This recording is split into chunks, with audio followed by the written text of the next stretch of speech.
হাতিয়া উপজেলার মধ্যে ২ নং সানন্দ ইউনিয়ন হচ্ছে একটি অংশ।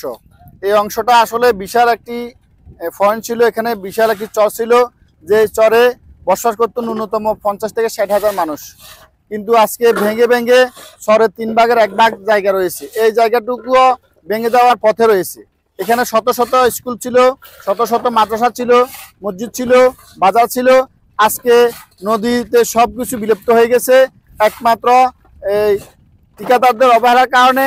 এবং ঠিকাদাররা যদি পর্যাপ্ত পরিমাণে কাজ করতো, সময় মতো কাজ করতো, তাহলে বিশেষ করে থানারহাট বাজারের এই মসজিদ এবং থানারহাট বাজারের আশপাশের যে জায়গা, বাড়িঘর, মাদ্রাসা, স্কুল, এগুলো ভাঙতো না।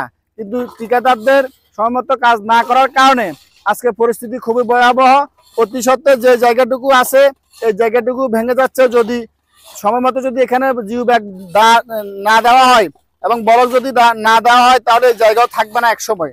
অতএব বাংলাদেশ সরকারের কাছে জোর দাবি, ডাক্তার ইউনূস স্যারের কাছে জোর দাবি এবং ফানি ইউনিয়ন বোর্ডের কাছে জোর দাবি, যেন অতি সত্ত্বে আমাদের হাতিয়া উপজেলার এই জায়গাটুকু রক্ষা হয়। হাতিয়ার মানুষের একটাই চাওয়া, প্রাণের দাবি, নদীভাঙ্গা রোধ চাই, নদীভাঙ্গা থেকে রক্ষা চাই।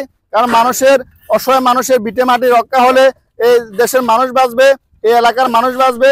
এই অসহায় মানুষগুলি নদী ভেঙে গেলে যাবে কোথায়? অতএব আমাদের সকলের একটাই চাওয়া, একটাই দাবি, নদীভাঙ্গা থেকে রক্ষা চাই, স্থায়ীভাবে বলক চাই, বাঁচার মতো বাঁচতে চাই। আর কিছু